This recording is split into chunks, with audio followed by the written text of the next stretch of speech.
അപ്പോൾ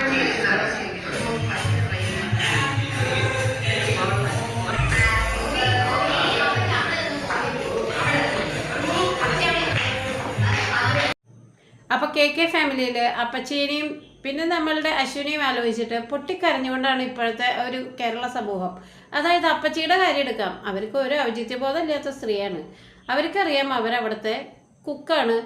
അവരുടെ കഴിച്ചു കഴിഞ്ഞവരിലേക്ക് പ്ലേറ്റ് കഴുകി പോകണം, ഇവരുടെ ഡ്രസ്സ് കഴുകുന്ന എല്ലാ രീതിയിലും അവിടെ ഒരു ആശ്രിതയായിട്ട് നിൽക്കുന്നതാണ്. ഒരു ബന്ധു കം ആശ്രിത കം ജോലിക്കാരി കം കുക്ക് അങ്ങനെയുള്ള പരിവേഷങ്ങളൊക്കെ ഉണ്ടെങ്കിൽ പോലും യഥാർത്ഥത്തിൽ അവരവിടുത്തെ ജോലിക്കാരിയാണ്. അപ്പോൾ ജോലിക്കാരി ഇനി വീട്ടിൽ തന്നെ ഇടണ്ടാച്ചിട്ടാണ് ഈ പൊങ്ങച്ചക്കാരികൾ സ്റ്റേജിലേക്ക് കെട്ടിയെടുക്കുന്നത്. അവരാകട്ടെ ഒരു നിഷ്കളങ്കയായ ആ വാർദ്ധക്യത്തിലുള്ള ആ ഒരു സ്ത്രീ, അവരാ കുഞ്ഞിനോടുള്ള വാത്സല്യം കൊണ്ടാണ് ആ സ്റ്റേജിൽ ഇങ്ങനെ ചിരിച്ചുകൊണ്ട് നിൽക്കുന്നത്. അവരുടെ കൈ തട്ടി മാറ്റുന്നു, അപ്പച്ചി പോയി വേദിയിലിരിക്കുക അല്ലെങ്കിൽ സദസ് അവിടെ ഇരുന്നാൽ മതി എന്നൊക്കെ ഇങ്ങനെ അവരോട് ആജ്ഞാപിക്കുന്നു. സത്യം പറഞ്ഞാൽ അവരതിനെപ്പറ്റിയൊന്നും ബോധമല്ല കേട്ടോ. കാരണം അവരത്ര പാവമാണ്, അത്രയും വയസ്സായ ഒരു സ്ത്രീയുമാണ്. അപ്പോൾ ഇവർ ഈ കാണിച്ചു കൂട്ടുന്ന പൊങ്ങച്ചത്തിൻ്റെ ഇടയിലേക്ക്, ഇവരുടെ ഫോട്ടോഷൂട്ടിൻ്റെ ഇടയിലേക്കൊന്നും ഇവർക്ക് ഇഷ്ടപ്പെടാത്ത അല്ലെങ്കിൽ ഇവരുടെ കുടുംബത്തിൽ ഇല്ലാത്ത ഒരാളേനെ അവർ അത്ര പെട്ടെന്നൊന്നും കേട്ടില്ല. അവിടെ പോയി ഇരിക്കുകയെന്ന് പറഞ്ഞത് കണ്ടില്ലേ. ഇനി അത് കഴിഞ്ഞ് അവർ ക്ഷണിക്കുമ്പോൾ അവർക്ക് പോയാൽ മതിയായിരുന്നു. ഇത് മുമ്പേ അവർക്ക് ചെയ്താൽ മതിയായിരുന്നു. ആ കസേരയിൽ എവിടെയെങ്കിലും പോയി ഇരിക്കുക, അപ്പച്ചി ഇനി ഒരു ഫോട്ടോ എടുക്കാമെന്ന് പറയുമ്പോൾ ജസ്റ്റ് പോയി നിൽക്കുക. അപ്പോൾ അപ്പച്ചിയുടെ വേർഷൻ കഴിഞ്ഞ് കഴിഞ്ഞാൽ അശ്വിൻ്റെ വേർഷൻ. അശ്വിൻ മഹാഭാരതത്തിലെ ഭീമൻ്റെ പോലെയാണ്. ദ്രൗപദിയുടെ രണ്ടാമത്തെ ഹസ്ബൻഡായിട്ടുള്ള ഭീമസേനൻ. അശ്വിന് ഭയങ്കര കോംപ്ലക്സ് ആണ്. അശ്വിൻ ശരിക്കും ദിയയുടെ ജീവിതത്തിലേക്ക് വരുന്നത് രണ്ടാം മുഴക്കാരനായിട്ട് തന്നെയാണ്. ദിയയുടെയും ആദ്യ ബോയ്ഫ്രണ്ട് എന്ന് പറഞ്ഞാൽ തീരെ അവർ തീവ്രമായ പ്രണയത്തിലായിരുന്നു. ഇപ്പോൾ അടുത്തന്നെ വിവാഹം കഴിക്കും എന്നുള്ള ഒരു അവസ്ഥയിലിരിക്കെ എല്ലാ രീതിയിലും ദിയയേക്കാളും മുന്തി നിന്നിരുന്ന, ദിയയോട് ഭയങ്കര ഒരു ഓർഡർ, എല്ലാ കാര്യങ്ങളും ഓർഡർ ചെയ്ത് ദിയയെ ഗൈഡ് ചെയ്തിരുന്ന ഒരു ബോയ്ഫ്രണ്ടായിരുന്നു. അപ്പോൾ അയാൾ ദിയയെ ചതിക്കുന്നു എന്ന് ദിയ മനസ്സിലാക്കിയപ്പോഴാണ് അശ്വിൻ്റെ ഊഴം. ചുരുക്കി പറഞ്ഞ ഒരു തേപ്പിൻ്റെ ക്ഷീണം മാറ്റാൻ ഒരു പ്രണയ പ്രതികാരത്തിൻ്റെ ഒരു ഇരയായി തീരെയായിരുന്നു അശ്വിൻ.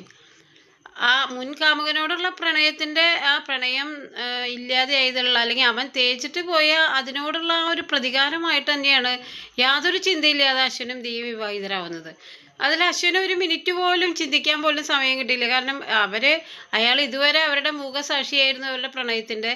പെട്ടെന്ന് ദിയ എന്നുള്ള ആ ഒരു എലമെൻ്റ്, അവർ കുറച്ച് സെലിബ്രിറ്റിയാണ്, അവർക്ക് യൂട്യൂബ് ചാനലുണ്ട്, അവർ അതിലൂടെയൊക്കെ പ്രശസ്തയാണെന്ന് അറിയാം. എന്നാൽ പിന്നെ അതൊന്നും നോക്കാതെ രണ്ടാം മുഴക്കാരനായിട്ട് വിവാഹ ജീവിതത്തിലേക്ക് കടന്നത് അശ്വിൻ്റെ ഒരു ചിന്തയില്ലാത്തൊരു സമീപനം തന്നെയായിരുന്നു.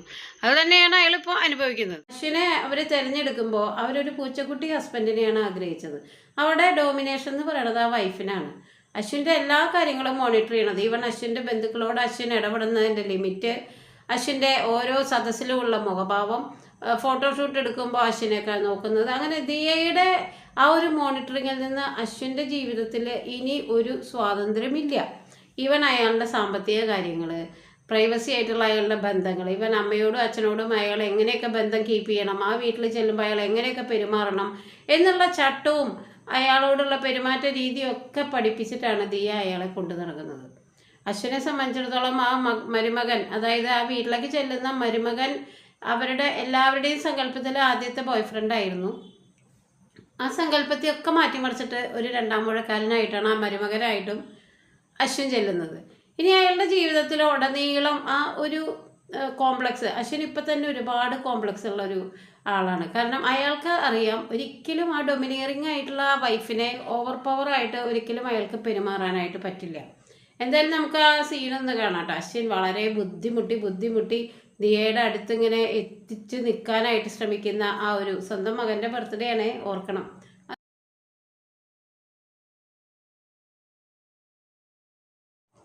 ഇനി ഒരച്ഛൻ എന്നുള്ള നിലയിലും അശ്വിൻ്റെ സ്ഥാനം രണ്ടാം സ്ഥാനത്ത് തന്നെയാണ്.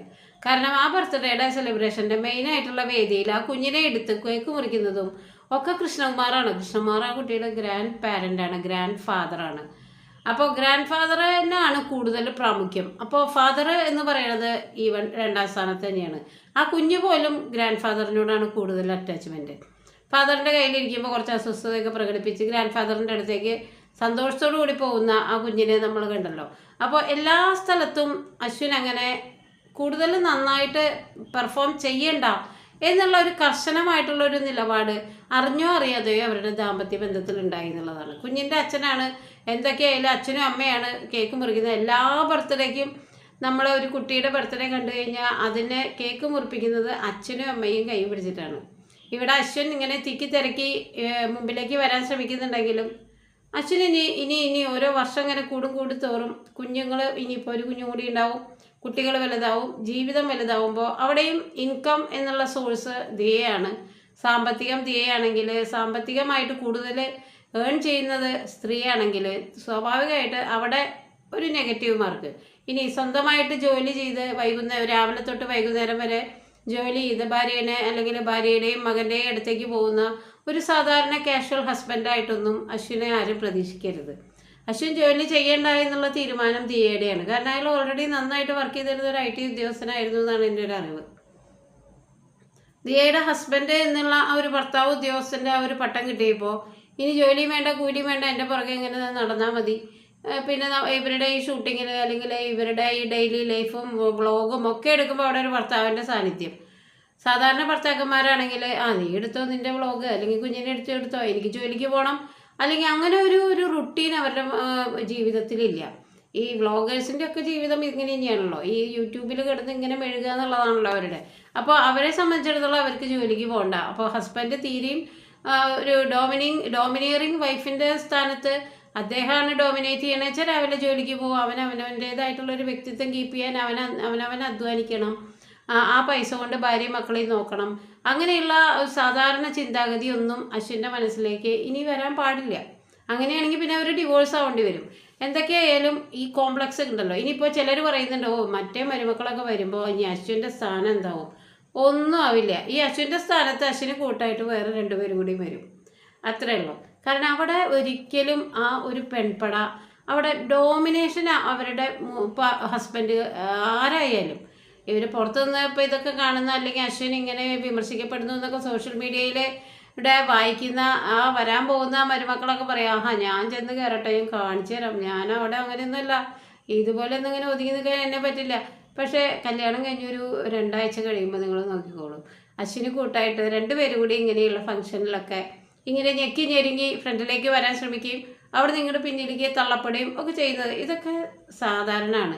കാരണം അവരുടെ ആ ഒരു പാരമ്പര്യമായിട്ടുള്ള രീതിയുണ്ട്, അത് ഏറ്റവും പരിതാപകരമായിട്ടുള്ളൊരു കാര്യം തന്നെയാണ്. ഇനി ഞാൻ പറഞ്ഞല്ലോ അമ്മൂമ്മ അപ്പൂപ്പനെ അടിക്കുന്ന ആ ഒരു സീൻ, അതും അതിൻ്റെയൊക്കെ ഒരു ഭാഗമാണ്. അതായത് അവിടെ എത്ര വയസ്സായാലും ഒരു ഭർത്താവിനെ ചെന്ന് അടിക്കാനായിട്ടുള്ളൊരു ശക്തിയും പവറും കിട്ടുന്നത് അവർ ഓൾറെഡി ചെറുപ്പത്തിൽ അങ്ങനെ തന്നെയായിരുന്നു. കാരണം എന്താ വെച്ച് കഴിഞ്ഞാൽ ഭർത്താവിൻ്റെ മേലുള്ളൊരു ഡോമിനേഷൻ, ഒരു ഡോമിനിയറിങ് വൈഫിൻ്റെ ഒരു ഫാമിലി, എല്ലാവരും പരമ്പരാഗതമായിട്ട് എല്ലാവരും ഡോമിനിയറിങ് ആണ്. അപ്പോൾ അവർക്ക് ഈ പൂച്ചക്കുട്ടി ഹസ്ബൻഡ്, ഭർത്താവ് ഉദ്യോഗസ്ഥൻ അങ്ങനെയുള്ള നിലയിലേക്ക് മാത്രമാണ് അവരുടെ ആ ഒരു പങ്കാളിയെ കാണാൻ പറ്റുള്ളൂ. അപ്പോൾ ഒരു സാധാരണ വൈഫിൻ്റെ രീതിയൊന്നും അവിടെ പ്രാക്ടിക്കലല്ല. കാരണം അവരൊക്കെ സെലിബ്രിറ്റി ആയി മാറി. ഞാൻ പറഞ്ഞല്ലോ അവരുടെ യൂട്യൂബിലെ ഇൻകം എന്ന് പറയുന്നത് സാധാരണ മനുഷ്യന് സങ്കല്പിക്കാൻ പറ്റാത്തതാണ്. ഈവൻ ഏറ്റവും കുറഞ്ഞത് എല്ലാവരും ഒരു മിനിമം 5-10 ലക്ഷം കുറഞ്ഞത് മന്ത്ലി അവർ ഏൺ ചെയ്യുന്നുണ്ടാവും. അപ്പോൾ അത് ഏറ്റവും കുറഞ്ഞതാണ് കേട്ടോ. ഇപ്പോൾ ഈ സെലിബ്രേഷൻ ബർത്ത്ഡേ അതൊക്കെ വരുമ്പോൾ അത് മില്യൺസ് ഓഫ് വ്യൂ ആവും. അപ്പോൾ പിന്നെ പറയണ്ടല്ലോ, ഒരു വീഡിയോ എന്ന് തന്നെ ഞാൻ പറഞ്ഞല്ലോ അവർക്ക് 10, 30, 20 ഒക്കെ കിട്ടും.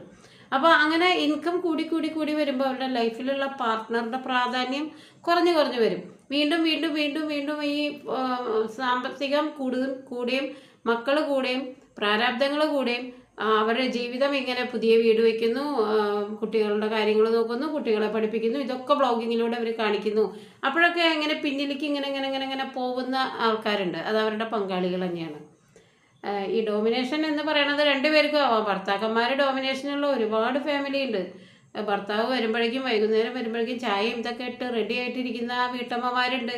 അവിടെയും ഭർത്താവിൻ്റെ ഡോമിനേഷൻ ഉണ്ട്. അയാളുടെ തുണികൾ അലക്കുക, അയാളുടെ ഈവൺ അണ്ടർവെയർ വരെ ഇളക്കിയിട്ട് ഉണക്കി തേച്ച് കൊടുത്ത് പിറ്റേ ദിവസം രാവിലെ അയാളെ ടാറ്റ പറഞ്ഞ് വിട്ട് അയാൾ കൊണ്ടുവരുന്നത് ഭക്ഷണങ്ങളോ എന്താ വെച്ചാൽ കഴിക്കുക. പിന്നെ അയാൾക്ക് ദേഷ്യം വരുമ്പോൾ കുറേ അനാവശ്യങ്ങൾ കേൾക്കുക.